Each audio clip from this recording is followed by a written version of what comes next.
Hello and welcome to the Dig Deeper into Biology webinar hosted by Nova Education and the National Center for Science Education. I'm here today. My name is Tom Scanlon. I'm the Outreach Coordinator for Making North America at Nova, and I'm joined here by Minda Berbeco and Stephanie Keep of the National Center for Science Education. Minda, why don't you introduce yourself? Sure. Hi, my name is Minda Berbeco. I am a Programs Policy Director here at the National Center for Science Education. I'll give you a little more information about NCSE later in our talk, but we're really excited to be here with Nova today. And I'm Stephanie Keep. I work with Minda at NCSE and on a lot of the education initiatives. I'm also editor of our newsletter. And then the other kind of hat I wear is I do a lot of curriculum development work for places like Nova, WGBH, and HHMI's BioInteractive. Great. Well, thank you and welcome both. Thank you, Minda and Steph, for joining us today. So in this session today, we're going to talk about how biology teachers in grades 6 through 12 can integrate the free digital learning media resources that Nova has produced in conjunction with our series Making North America. And for folks who have not seen Making North America or are not familiar with the series, let me just tell you quickly a little bit about the series and where you can see it. So it is hosted by this gentleman, Kirk Johnson. He's the director of the Smithsonian National Museum of Natural History in Washington, D.C. And the series aired in November of 2015. It's a three-part series. And here on this page, this WGBH Nova page, you can see all 3 episodes. They are posted live for streaming. You can stream each episode. The first episode is called Origins. Second episode is Life. The third one is Human. And this series is really, really well received by the public and by teachers across the nation. It was seen by about 4.9 million people, and teachers in grades 6 through 12 around the country screened it in the month of November and have been using these resources. And so that's what we're going to talk about today. Specifically, we're going to focus on PBS learning media resources, which can be found here on this page. And what's great about these learning media resources is A, they're free, but 2 is that they really take the Nova series, and we do this for all of our series and shows, episodes at Nova, and we extend these broadcasts into the classroom, and we extract videos. As you can see, I'm kind of scrolling through. Right now we have 7 short videos from episodes 1 and 2 that are now available, and by December 2015 we will have 10 videos from all 3 episodes available. We post these short 5 to 6 minute videos covering different key topics from the series. Additionally, we provide contextualized content to help teachers and students dig a little bit deeper into these topics. So as you can see here, I'm just going to kind of quickly point out one really great video that is very apropos to today's discussion, which is about stromatolites, the world's oldest living fossils. And these short video is then accompanied by teacher materials. And if you click through here, you'll find background essays, classroom activities, and very important standards for teachers to align to their curriculum. So that's quickly just where you can find the series and where you can find the PBS Learning Media resources. So Stephanie and Minda are going to talk more about taking how biology teachers and life science teachers in grades 6 through 12 can bring Making North America resources into their classrooms and kind of make a deeper connection between earth sciences and biology. So I'm going to let them tell you all about that. Great. Thanks, Tom. I'm getting feedback. I'm wondering if I want to mute. So I'm presenting. Oh, hold on one second. Sorry.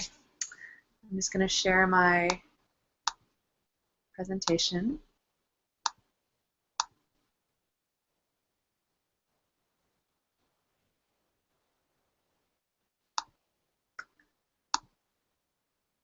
Okay, let me know if you can't see the slides, but I'll move forward. So thank you again for having us here to talk about digging deeper into biology with these great videos, Making of North America. I'm Minda Berbeco, and I'm here with Stephanie Keep, and we're both from the National Center for Science Education. And if you're into Twitter, you can follow all the stuff that we do. Right there on the right-hand side is all of our Twitter information. So before we hop into the NOVA programming, I just wanted to give you a really brief history of NCSC, what we do and why we're here and why we're so excited about Making of North America. So NCSC was born in the 1980s, and it was really just, it started as a group of scientists who were concerned about attempts to bring creationism into public schools by school boards and other community members. And so they got together to really support evolution education nationally. And since then, NCSC has grown substantially. We're a national organization. And what we do is we collaborate with scientists, teachers, community members, really on the grassroots level, working with them to support educators to teach evolution education.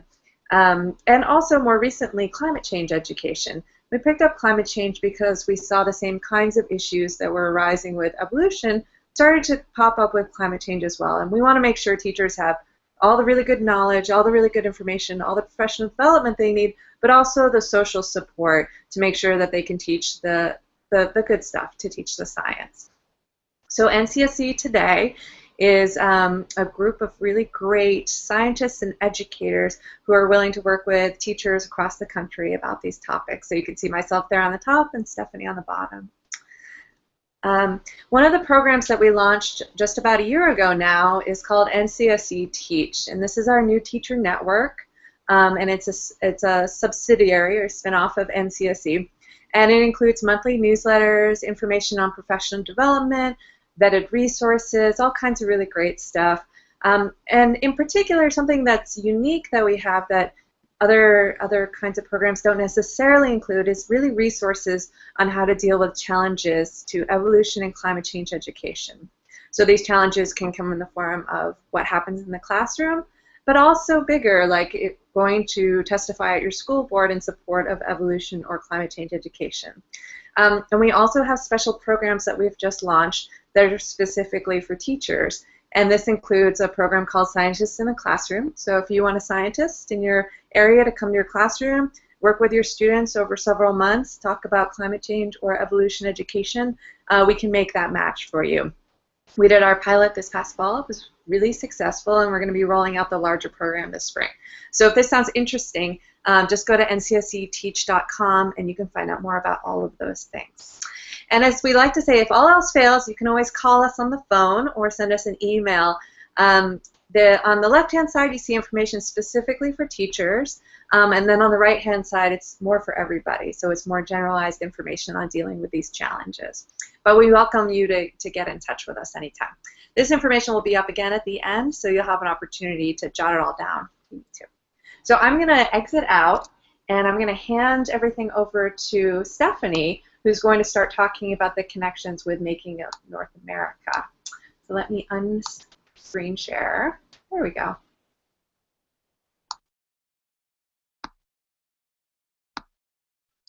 All right. How's this looking? Is this working, everyone? Yep, it looks good, Stephanie. Awesome. So thank you for the introduction, Tom, and I don't think anyone does a better job of singing our praises than Minda. We're really excited to be working with educators and so happy to be here today with NOVA. And in particular, we're going to talk about Making North America. So looking at this banner, it's beautiful, but it's a whole lot of rock. And there's, if you're a biology teacher and you look at this, you might figure that there really isn't anything in here for you to bring into your classroom, but you're wrong, and that's what we're going to talk about today. There's a lot of opportunities to talk about biology. Tom actually hit on one, Stromatolites, which is such an interesting story. I'm not going to go into depth here, but they're still around today, and they triggered probably the most devastating and biggest mass extinction in history. We just don't have a very good record of it. It's a really wonderful way to start talking about photosynthesis and Earth's atmosphere and the evolution of the atmosphere. So, I mean, that's just one way, and we're going to talk about a couple of others. The ones we're going to specifically talk about today, I'm going to talk about deep time, and then what Minda and I like to call, well, actually Kirk called it, I guess, the dino factory, but we think it's hysterical, the environmental evolution connection, and then Minda's going to end things by talking about human impacts on natural systems. So these are 3 entry points that we think Making North America can provide to enrich your biology curriculum. So first up is deep time. Deep time is really, under really being able to internalize and comprehend the long history of Earth. So Earth has been around for about 4.6 billion years. Life's been around for about, I think it's 3.7. And this first shows up in the next generation science standards in middle school, in Earth science standard in middle school, as you can see. And so it's just in there, sure, all right, construct a scientific explanation based on evidence from rock strata for how the geologic timescale is used to organize Earth's 4.6 billion year old history. Middle school students are what, 12 years old? There's pretty much no chance that they're going to be able to comprehend what 4.6 billion years is like. It's a really difficult thing to wrap your head around, especially when you're a teenager and you're used to things being all about you. This is not all about you. This is you being a blink. And so it's a hard concept for kids to grasp. In biology, there's no specific reference to deep time in high school, but it is underlying everything in the biological evolution, unity, and diversity strand. So what can deep time do for you? Well, like I said, it's really hard to internalize how long Earth's history is. They've got a few more years on the middle school students. Maybe they're 16, but again, Earth is 4.6 billion years old. I don't think those extra few years are really going to help. Making North America itself, just for some context, it's 180 minutes long. If you were going to evenly divide it up, every minute would have represented 25 million years. It's literally incomprehensible. So how can this help? Well, when you see the Grand Canyon and you see the way that Kirk sort of unfolds it for you in episode 1 in Origins, I think this starts to provide a really firm context for your students and something they can grasp onto so they can start to wrap their heads around what deep time means. So here's the Grand Canyon. He starts to draw the lines, but even better is what happens next. When he starts rappelling down the Grand Canyon rim, and these drawers come out, almost like a bureau dresser drawer, and they pull out and they show the environments. And Kirk has this great quote: "Each layer is a time capsule with a slice of our continent's epic history locked inside." And I think what this does is it lets your students start to understand, oh, okay, so that's not just a rock layer, that's not just, because I think a lot of them probably think, oh, there's some dust in the ground that becomes a rock layer. No, that's not what it is. It's an entire environment. It's a time capsule, like he says, what Earth was like at a certain period of time. You've got sandstone. What does that mean? That means that that area used to be a desert, or maybe it was a little is somewhere in a riverbed. You've got limestone. Well, that means that you're offshore. Now you're in the ocean. And each one of these layers, as they unfold in the Grand Canyon, represents a slice of Earth's history in a really profound and wonderful way. And so one thing I think what you can do, here I've listed some of the layers that get pulled out in this scene. The bottom one is Monument Rock from episode 2. It's in a different area, but the first 4 our Grand Canyon episodes, have your students investigate them, give them one, have them tell you what is that rock layer like and what does it represent, how much time does it represent, what was Earth like at that time. And I think that can start helping them make this connection between the rocks that they see, and geologists and biologists are always talking about the fossil record and the history of Earth and deep time. What does that mean? And if you give them one concrete example like this, imagine them, get them to pull out a drawer and tell you what it was like, I think it can really start to help. And you might be asking, well, okay, but why is this so important to me? Because, and the reason is that it really only makes sense. Evolution only makes sense if you've got deep time to play with. If you try to convince your students about all the diversifications and extinctions and all the changes that Earth's gone on, if they don't have an appreciation for the billions of years and how long that could take, it seems kind of far-fetched. So you need to get them rooted in this idea. You need to get them to understand and comprehend just how long Earth's history has been. And I've listed here, there's the, again, from NGSS, the science and engineering practice, using mathematics and computational thinking. You can have them do some simple calculations for how long, how time period certain rock layers represent. And developing and using models. There's some really wonderful, easy to find resources and lesson plans that have you do things like lay out Earth's history, how long would Earth's history, what would it look like if Earth's history were a football field or if it were a 24-hour clock? And so that could be really helpful as well. And then you've got this cross-cutting concept, again, scale, proportion, and quantity. You're talking about billions of years. What does that mean? And this could be a first step in getting your students to understand it. The image on the right is from timetree.org, and it's a tree of life going around the edges, and it's mapped out onto time in the axis heading towards the Earth. And it's just beautiful, and you can go to that website and explore it a bit more. So deep time from episode 1. Next up, in episode 2, which is called Life, which makes sense. You probably have figured out that that would be a good place for biology teachers to get going. And this one really does have a ton of connections, and I'm only going to talk about one. And the one I'm going to talk about is the environment-evolution connection. And here are some next-generation science standards related to it. The words I've highlighted, diversity, natural selection, and environmental conditions, get to the heart of this, which is the interplay between Earth's systems, Earth's environmental conditions, and diversity. And the connection between the two of them is, of course, evolution and natural selection in particular. So in episode 2, I've sort of smashed together a couple of Kirk quotes which I hope is okay. I took a little poetic license. The forces under Earth are so slow but so relentless, but change doesn't always come slowly or from below. So again, use the foundation you've built with deep time, and you get them to understand through this second episode that the changes that you see on Earth that drive environmental change, they're very slow. When you're talking about moving continents, and again, this can be something that's hard for your students to really appreciate. You're talking moving centimeters a year. This isn't, often it's not perceptible at all. You can only pick it up with sensitive equipment. And I think to some extent we make it seem instantaneous as we'll click through, geologic time and show the continents zooming all over the place. If you don't have a context for understanding that you've just zoomed through millions of years of Earth's history, it seems like it should be a lot faster than it is. But then there is some fast change that occurs. And of course, we see that later on in episode 2 when we get into the mass extinction that ended the Mesozoic. And here, again, the importance is that understanding the role of environment and evolution, and for me, it all comes back to misconceptions. I'm a bit obsessed with evolution misconceptions. And there's a few that this really gets to the heart of and can help you to counteract in your classroom. A lot of students, and well, not just students, a lot of people think that evolution produces some kind of perfect organism, that there's like a pinnacle of evolution, that evolution is sort of a driving force that makes organisms become more and more perfect. Well, that's not true at all, and you can understand why that's not true at all if you understand how evolution works. Organisms don't get what they need. They don't, if it gets chilly, they don't all of a sudden just, blink and get thicker coats or, get the ability to hibernate. That diversity has to be there to start, and then the environment changes and affects how those traits are spread out through a population.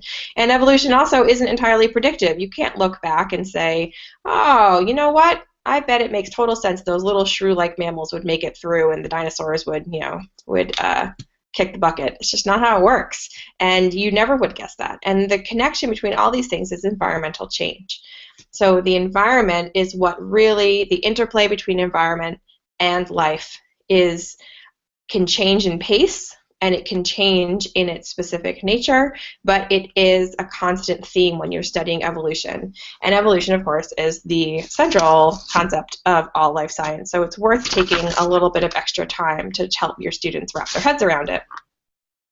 And Kirk does it in this hilarious way. Well, I don't know if it was intended to be hilarious, but by talking about the dinosaur factory. Why was it that North America was a dinosaur factory? Why was there so much diversity in dinosaurs? And through this kind of case study of going through and asking what was it that caused this, where does he go? He goes to the environment. So you could ask your students, why look to past environments to understand dinosaur diversity. What's the point in that? And of course, if you get the connection between the environment and evolution, then you'll come to the answer. And Kirk says at one point or no, it wasn't Kirk, actually, the researcher says environmental change drives diversification. So it was the constantly fluctuating sea levels that drove the diversification of the dinosaurs in North America. That's a great story and a great way to get at this connection and what is it about the environment and evolution. So here at the end is the cartoon I found. So I do think that everyone loves talking about dinosaurs, and everyone loves talking about this amazing extinction that occurred at the end of the Mesozoic. And you would never guess that a T-Rex is not going to survive, but this tiny little shrew thing will. Well, that's because you're only as good as the environment you're in. The T-Rex was doing wonderfully, but then an asteroid came from outer space and changed everything. So the environmental changes can be subtle. They can be sea level changes over millions of years, or they can be quite sudden with an asteroid impact that changes everything in a relative blink of an eye. So when you're going through this, you're coming across the science and engineering practice. You're going to be constructing explanations and engaging arguments from evidence. There's looking at the different evidence for this extinction event is a highlight for me in episode 2. And then the cross-cutting concept of cause and effect, stability, and change. Those really get to the heart of this interplay between environment and evolution. All right, I'm going to pass it back to Minda. Thank you, Stephanie. Okay, I'm going to go ahead and share my screen again.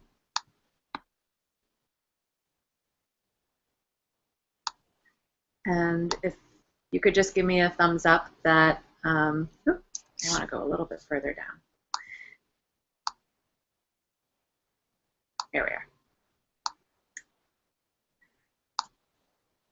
And let me know if it's not sharing. So there's one other part of this video that I thought was actually really quite relevant to the life sciences. And like Stephanie said at the beginning, if you were to just kind of take a brief look at the making of North America, you might think, oh, this is really meant for earth science teachers, earth scientists. But there are so many opportunities to talk about life sciences. And one of them is a little bit later on.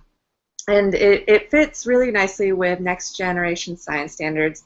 And it's talking about human impacts on natural systems. And so the standard that I pulled out was about designing, evaluating, and refining a solution for reducing the impacts of human activities on the environment and biodiversity. And they have a couple examples: urbanization, building dams, and dissemination of invasive species. But there's a lot more opportunities than certainly just that. And I saw a really clear one in the episode 3 when they started talking about human impacts on soils through tobacco.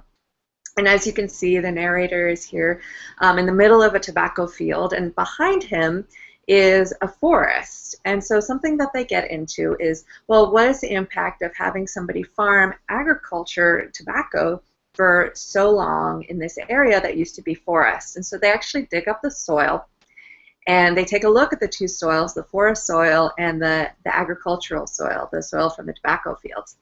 And so I have a close-up here straight from the video, and on the left-hand side, that yellowish soil, they describe it as depleted soil from agriculture, and they describe it as lacking nutrients and requiring regular fertilization, as well as probably some other management techniques that they don't necessarily get into.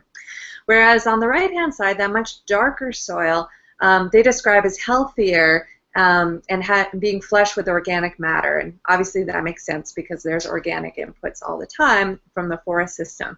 But it's really interesting because you can really see significant differences between these two soils, just not even just the color, but the consistency of them and how that human impact has really changed the soil.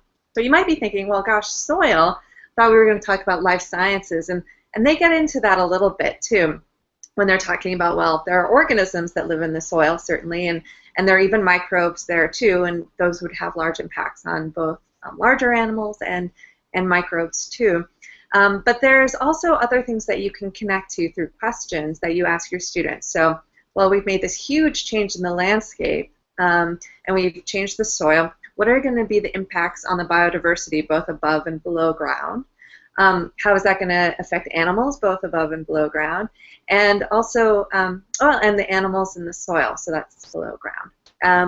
And then from there, that really getting into the standard of, well, okay, so here are the impacts. Now let's think about how we can reduce some of those impacts. Can we design and evaluate and refine a solution that really tackles this challenge of depleting the soil and having that negative impact on the soil? So that's a great opportunity to integrate some of your questions in that you might be asking anyway in with this video. So I'm just going to our last slide, which again we talk a little bit about NCSC, and you can find out more about us at ncsc.com. And I'm going to stop screen sharing. 1 second. There we go. Great. Thank you, Minda. Thank you, Steph. So I have a few questions. I'm going to start with Steph. You had mentioned one activity that biology teachers could engage around, and that was just one example. Could you give another example of a resource from Making North America that you think it would be particularly effective and particularly relevant to biology teachers? Oh, well, the videos themselves, I mean, even just showing videos in class, part of what makes biology teaching effective, as I'm sure teachers know, is telling good stories, and that certainly comes through in all of the clips that you all have selected to highlight. And I think if you can make these connections with your students and get them engaged in the story, then you start to want to find out the science behind it. So I think that even just the video by itself, even if that's all you did, can be a really important experience. Right, great. So you mentioned telling that story. Am I wrong to say that in the episode 2, which is Life, does begin with the scene in the Bahamas investigating stromatolites? Would you say that all biology teachers grades 6 through 12 really should have a good fundamental understanding of stromatolites and the effect that they had on literally changing the atmosphere and paving the way for complex life? I think it'd be great if they did. It's such a wonderful story, you know. So just in brief, basically, and they do this so well in the video. You can imagine now stromatolites are just in isolated patches. There's some off of a famous place called Shark Bay in Australia, and there's some places in the tropics. But as they say in the film, that used to be all there was. So if you picture, that was life. Life was in these mats of bacteria for like billion or so years. I mean, it's ridiculous the amount of time that was it. And why stromatolites in particular are so important is because the bacteria within them, they're blue-green algae. And blue-green algae were the first organisms to photosynthesize, which dumped oxygen into the atmosphere, which is great for us. But the life at the time was they're anaerobic, which means that they require a lack of oxygen. And so what scientists think is that this dumping out of all the oxygen over a billion or so years, finally they saturated sort of sinks that were available, and it started pouring into the atmosphere. It probably killed most of everything else that was alive. But with oxygen, we know what's possible, and then you get organisms that can use that oxygen and nutrients and turn it into a source of energy. And so then you get, like you said, the launching of multicellular life. But that wouldn't have been possible if it weren't for stromatolites. And so I think photosynthesis is a core concept that that you probably will visit in middle school and in high school. It's a great way of getting at that, and also about this interplay between environmental conditions, how life shapes the environment, but the environment also shapes life. So the organisms, the cyanobacteria that in those stromatolites were definitely shaping the environment, which then affected the other life around it, which then made it possible for a new diversification of life. So it's a wonderful, cool story. And bacteria don't get enough airtime. So I'm always in favor of talking more about bacteria. Well, hopefully not airtime, literally. But You're fine. I guess a question for either one of you. As we're thinking about how teachers address the issue of climate change, and what advice would you give them, perhaps using Making North America resources as something to refer to or utilize about presenting evidence, which of course is the big, it's a controversial topic, but how evidence is defined, how evidence is taught What piece of advice might you have for biology teachers around that? Sure. Minda. I'm happy to pick that up. It's fine.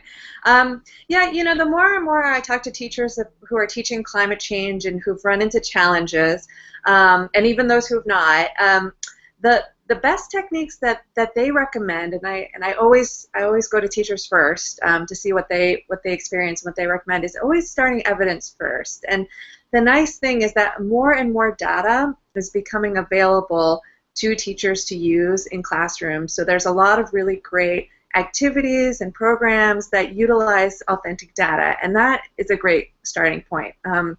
One place for those who are interested is the CLEAN network, so just CLEAN, CLEAN network, and we have a couple other links on our website, NCSE Teach too, but those are good places to go to start to find activities that utilize the authentic data. Sometimes, especially in communities where climate change is particularly controversial, teachers don't even say at the start, this is what we're doing. They just start talking about the science, they start talking about the data, and then the students suddenly realize, wait a minute, this is climate change we're talking about here, and my goodness, I can see the impact and I can see the effect, and it really starts the conversation from a science-based place, which in some communities is going to be the best place to start. Right. So one thing that I've continually heard as a refrain by folks like Kurt Johnson when we were doing the Make North America tour and traveling around the country and doing screenings is that geology is just not taught enough in the 6 through 12 arena, or that it's just taught simply too late in a student's educational path.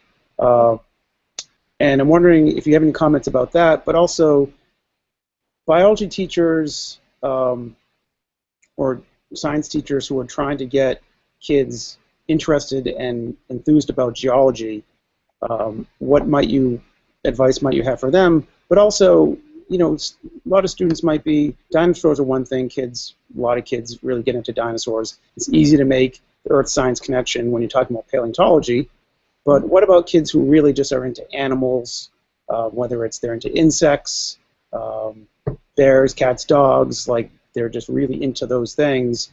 How do you get them interested in geology? What activities or what resources might you recommend to teachers for those kids who are enthusiastic about life and the life they see now, but don't quite understand the relationship between earth science and life science?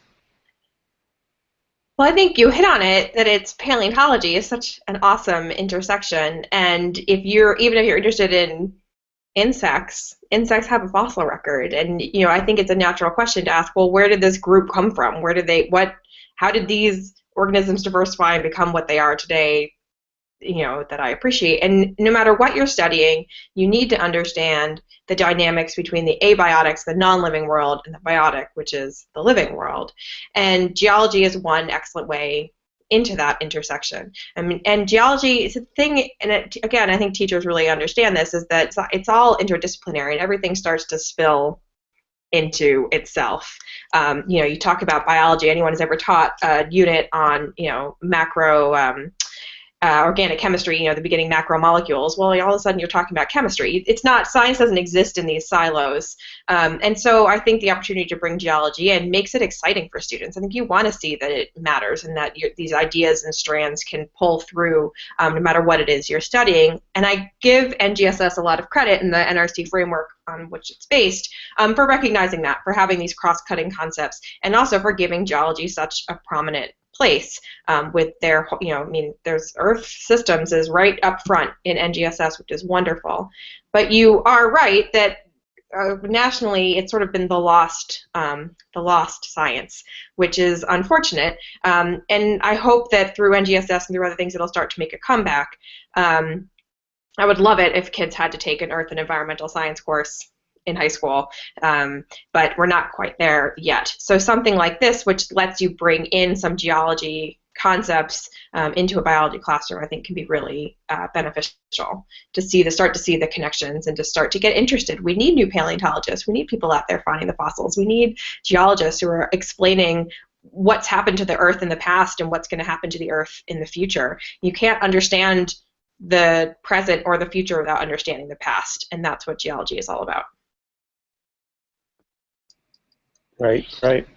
Yeah, I think for folks watching this webinar right now, and you have not seen Making North America, I think that you should really watch it because it's really effective at telling the stories that we talked about, but doing it in a very engaging way and breaking down complicated topics and subjects in a way that's visually beautiful. It uses animation in a very, very effective way.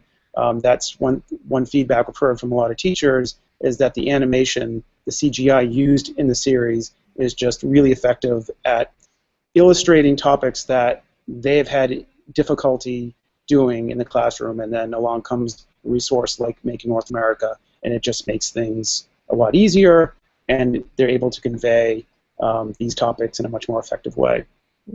Mm-hmm. And also, for those watching, there's a showcase panel on your screen where we have included links to all the resources that we have talked about in this webinar. So please take your time to check those out. The links are all active, and spend some time with those. And I want to thank Minda and Steph and give you both the chance for any last words for the audience. I would just say that I'm really excited that Making North America is out there because I think having the NOVA brand on something gives teachers a really firm ground to stand on if they want to introduce some of these topics. Like Minda and I have addressed two of the, what NCSE covers. The reason we cover them is because they're societally controversial or because they tend to get some people upset, evolution and climate change. And here's Making North America. It's a NOVA program. It's fine. It's NOVA. But it can give you an opportunity to sort of get your toe in with your students, even in the most challenging communities. So I really appreciate that it's there as a resource so that teachers can start to have these conversations, but from a safe place. So thank you to NOVA. Yeah, I think I would just repeat what Stephanie said. Having resources like this, particularly something as beautiful as this, these video series, is just a great opportunity for teachers.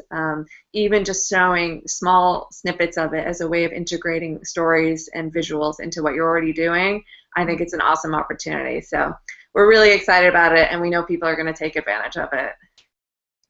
Yeah, and I'd also like to say to teachers who are watching this that all the resources and all the activities and all the contextualized content that go along with these PBS Learning Media resources have been vetted by a teacher advisory board that Nova Education maintains. And if teachers are interested in that, please email us, novaeducation@wgbh.org.